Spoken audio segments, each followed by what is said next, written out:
अब सेक्शन 110 हमने एक्सप्लेन कर दिया। सेक्शन 111 ऑफ सिक्योरिटी एक्ट ये है कि वो भी सिमिलर टू 110 ही है, बस एक कुछ चीज़ें चेंज होंगी। पहली कंडीशन ये चेंज होगी, जो वहाँ पर हमें डिस्क्लोजर देना पड़ता था, यहाँ पर हमें पब्लिक ऑफर करनी पड़ेगी। वहाँ पर क्राइटेरिया क्या था सेक्शन 110 में? मोर देन 10% शेयर होल्डिंग और अप टू 30%। यहाँ पर चेंज हो जाएगी, यहाँ पर दो तरह की शेयर होल्डिंग हो जाएगी, या more than 30% end up to 50%। ठीक है, एंड मोर देन 50%, मतलब कलेक्टिवली देखा जाए तो मोर देन 30% शेयर होल्डिंग चेंज हो जाएगी। और वहाँ पर डिस्क्लोजर था और यहाँ पर पब्लिक ऑफर हो जाएगी। क्या होगी कि कोई भी पर्सन मोर देन 30% अक्वायर नहीं कर सकता टारगेट कंपनी के, अनलेस कि वो पब्लिक ऑफर ना करे।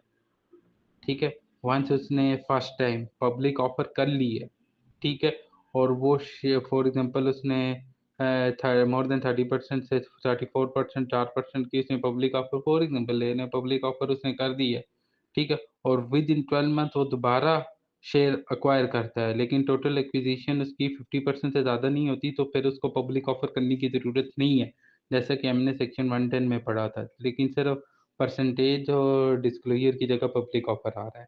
इसी तरह अगर वो 12 मंथ गुजर गए हैं, ठीक है, फर्स्ट एक्विजिशन मोर देन 30% से, तो वो दोबारा एक्वायर कर रहा है। फॉर एग्जांपल पहले उसने 34% हो गई थी, तो दोबारा वो मोर देन 34% से ज़्यादा एक्वायर करना चाह रहा है आफ्टर 12 मंथ, तो दोबारा उसको पब्लिक ऑफर करने की ज़रूरत है।